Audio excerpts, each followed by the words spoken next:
Hi everyone, welcome to VoiceOver World. My name is Amanda, and today I'm going to be giving you 5 very obscure anime recommendations.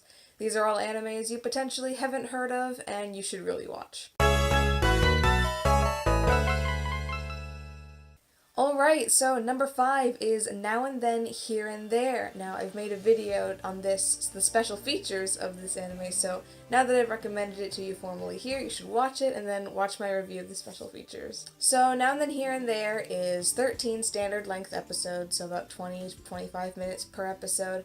It finished airing in Japan in January of 2000, and it came out in the United States in January 2002. Genres for this are adventure, drama, fantasy, military, sci-fi, and post-apocalyptic dystopian. Shu is a typical Japanese boy, but has an unbeatable, optimistic, and determined attitude. However, when he sees a mysterious girl with strange eyes named Lala Ru up on a smokestack, he is soon pulled into a strange desert world. Shu soon discovers the true terrors of war, which includes genocide, brutal torture, hunger, thirst, and child exploitation. Now Shu is trying to save Lala Ru as well as his hard-earned and often reluctant new friends from the insane dictator Hondo. Whether Shu can possibly accomplish saving those he cares about while still holding up his values remains to be seen.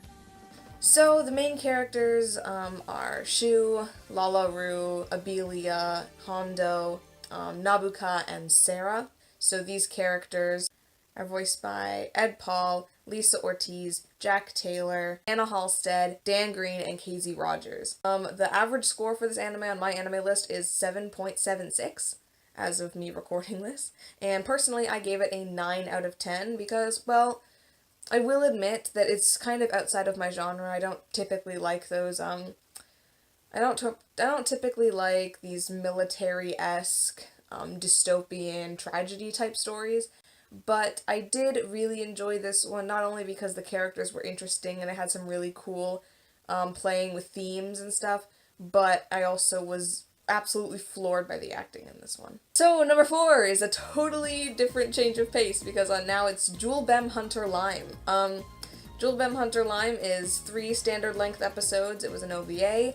It finished airing in Japan in 1997, and it came out in the US in October of 2001. This is like a comedy, fantasy, based on a video game. For centuries, the magic and human worlds have been at peace with each other, though physically separated by a magic gate. But when the magic gems are stolen and fall all over Japan, the King of Magic sends Boss, a fighter, Lime, a master transformer, and Poogie, a master morpher, to retrieve them. With not much time, the trio must retrieve the spheres, which, when contact the human world, suck up the negative emotions of household objects, and they become these little monsters, and they're really cute. Interesting with this one, though, is that because there's 3 episodes, there's really only 2 recurring characters, and, well, really, I guess there's Mizuki. But there's really 2 main characters and then other characters that just show up for like 1 episode or something. The 2 main characters in this show are Boss and Lime. Boss is voiced by Ted Lewis, and Lime voiced by Stacey Renna. My anime list overall score for this is averaged at 6.1 out of 10, and I gave it an 8 out of 10 because I really liked the story. It was fun, I liked the atmosphere, the art style was nice. And I'm a big fan of Ted Lewis, as you'll be able to tell that by the time this list is over. Okay, number 3 on this list, I'm getting so excited because I love all these shows. Number 3 on this list is Here is Greenwood. Now, this show finished airing in Japan in March 1993, and the dub came out on VHS and Laserdisc in 1996, was a Central Park Media Software Sculptors dub, and then when they released it on DVD, a different company bought the rights to it, I forget which company it was, and they dubbed it again in LA in 2004. This anime is 6 episodes long, and each episode's like a standard length. It's based on a manga, and the manga's a bit longer, yeah. And that's the DVD version. For this review, for the voice cast part of it, I'm going to be focusing mostly on the Software Sculptors version, because that's the version that I watched like 8 times. I have seen the other dub at least once all the way, but I prefer the other one, and I could go more detail about that, I don't know. I don't know if I'll ever get to do that. No one wants to hear about it. But if anyone wants to hear my comparison between two dubs, let me know in the comment section below. This one's a comedy slice of life. Takes place at a high school, all-boys dorm. That kind of show, if that makes any sense. I do think it's kind of shoujo-y, based on the fact that, oh, you know, all the boys hanging out, look at all the boys, but it's a lot less than you get nowadays, right? Like, once Free came out, all the animes for girls just totally changed. But this one is still old and pure, a manga from the 80s, you know, it's real sweet. Yeah, technically on my anime list, this also received genres like supernatural and romance and stuff like that, but the supernatural stuff really is in the background. There's like a ghost in one episode, so that makes it supernatural, and the romance is really in the last 2 episodes, really focus on the love story that happened in the manga. Hasakawa Kazuya is in a terrible bind. His brother's new wife is also the woman that Kazuya secretly loves. Determined to avoid them both, Kazuya leaves home to live in a student dorm called Greenwood. There he hopes to find peace of mind. Unfortunately for Kazuya, stability and peace are the last things that one may find at Greenwood, home of some of the weirdest characters on campus. They got the kids that have turn their room into a video arcade where they charge money. They have one guy lives on the 3rd floor and with his motorcycle, and there's the guy that looks and acts and sounds like a girl, and all the weird people live in that dorm. Kazuya Hasakawa, Shun Kisaragi, Mitsuru Ikeda, and Shinobu Tezuka are the main 4 characters. I did look up the voice actors for the other dub. If you're interested, voice actors for Hasukawa are Ted Lewis in the Software Sculptors version and Johnny Young Bosch in the LA version, I'll say.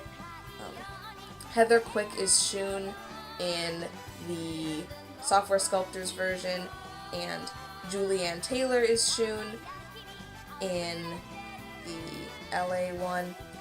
Dan Olk voices Mitsuru in New York, while Jim Taggart voices him in LA, and Shinobu Tezuka is voiced by Charles Roth in New York, and David I can't remember writing Layveld? Yeah, I think Layveld or something like that, in LA.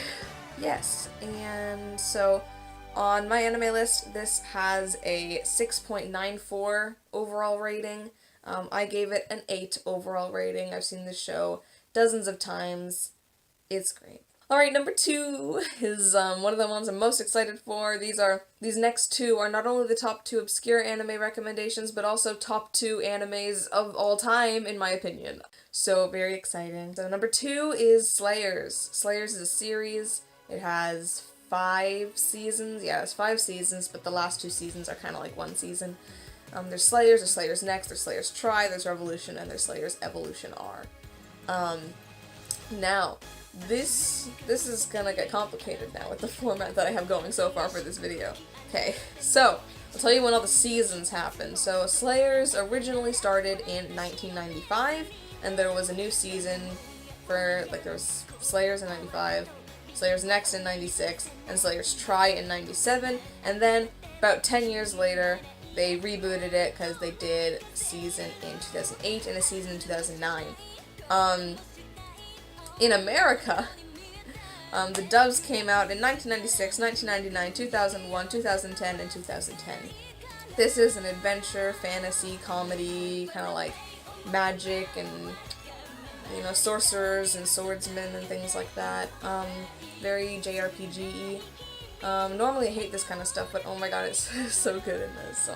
Self-proclaimed sorcery genius Lena Inverse travels around the world, stealing treasures from bandits who cross her path. During a routine bandit killing, Lena Inverse comes across Gowry Gabriev, master swordsman, who mistakes her for a little girl who's lost from her family. He refuses to leave her alone until they get to her destination, Atlas City. Upon arriving at Atlas City, however, Gowry soon realizes that she's not just some lost little girl. She is in fact an infamous sorceress, capable of the Dragon Slave, one of the strongest spells in black magic. Joined by their new friends, Amelia and Zelgadis, they travel the continent, fighting for the fate of the world and for some extra cash. Alright, so the main characters of this are Lena Inverse, Gowry Gabriev, Zelgadis Greywords, Amelia Will Tesla Sayroon, Zelos, and Philia Ulcott. But, yeah, so, voice actors for this are Lisa Ortiz, Eric Stewart, Crispin Freeman, Veronica Taylor, David Moo, and Tara Sands are the characters that I just listed, respectively. To do this on my anime list rating, I took, because all the seasons are listed separately on my anime list, I just took all of the things and I averaged the averages. So on my anime list, the whole series overall is a 7.75. For me, I decided to do the trilogy, original 3 seasons separately from Revolution, Evolution R, because I really want to stress that I really do like the series, but I gave them a bit of a lower rating. I gave the whole first 3 seasons like a 10 out of 10. Like, it's so enjoyable to watch, and it's just so well dubbed, and it's so well drawn, and it's such a good story, and it's great comedy, and I can't stress that enough. And I gave Revolution and Evolution R an 8.5. But I mean, that's not bad either, considering, like, oh, it's the worst thing happened to the franchise. It's still an 8.5 out of 10. That's pretty good. And finally, we have number 1 anime I recommend you watch the most is The Irresponsible Captain Tyler. The main series is 26 episodes. There's 6 OVAs, I want to say, but the OVAs aren't really that good, and personally, I like to exclude them when I think about canon in the show. Technically, it does kind of follow a plot, but it kind of undermines the whole purpose of the film. Because one of the OVAs is technically the movie, though. When they did the English version, they just called it OVA 1. So if you are going to watch the show, I don't say you gotta watch the OVAs to make it worth it, but you're probably gonna watch the OVAs anyway, desperate for more content like I did. But definitely watch the movie, because the movie is really good. It came out in Japan in July 1993, and in the US it was released July 2000. I'm definitely going to say space opera. It does have the military in it. It's in space. Dusty Ueki Tyler, age 20, is the kind of man that just goes with the flow. After seeing an ad for the United Planet Space Force, he decides to join up on a whim. The way that he sees it, he can get a nice comfortable desk job and then retire with a big pension. While making a standard delivery to a retired admiral, he accidentally gets caught up in a hostage situation. After a few minutes of sweet-talking with terrorists, he managed to save all the hostages, including the retired admiral's 2 daughters. This gets him promoted to the captain of the Soyokaze. Unknown to him right away, though, is that the Soyokaze is the ship where the army puts all the people they really just don't want to deal with. After seemingly accidentally winning so many battles, people start to wonder when this captain's luck is going to run out. For reference, Soyokaze is Japanese for, like, gentle breeze. So main characters for this, I'm going to say, we got Tyler, obviously, voiced by Crispin Freeman. There's Yuriko Star, voiced by Rachel Lillis. There's Lieutenant Yamamoto, who's voiced by David Brimmer. And there is Azaleen, who is Princess of the Ralgon, which is their enemy. She's voiced by Lisa Ortiz. And finally, there's Captain Rhubarb Adom, who is also of the Ralgon, and he is voiced by Josh Mosby. On my anime list, this show has a 7.94 out of 10 overall. I gave it a 10 out of 10. Would recommend, am recommending right now. That's gonna be it for this video, guys. I hope you enjoyed it. If you did enjoy it, be sure to leave a like down below. If you didn't enjoy it, leave a like anyway. If you want to see more videos like this in the future, then you can subscribe to my channel. If you're really eager to see what I'm gonna post next, you can click the bell icon to receive notifications. If you have an idea for a video you would like to see me try to do, be sure to leave it in the comment section below, and I will be sure to consider it for a future upload. Thanks you guys so much for watching, and I hope to hear from you soon.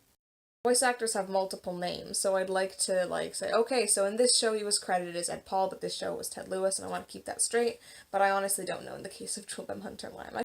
And that's why you gotta love these fantasy animes. Like, what are all these names? Who came up with these?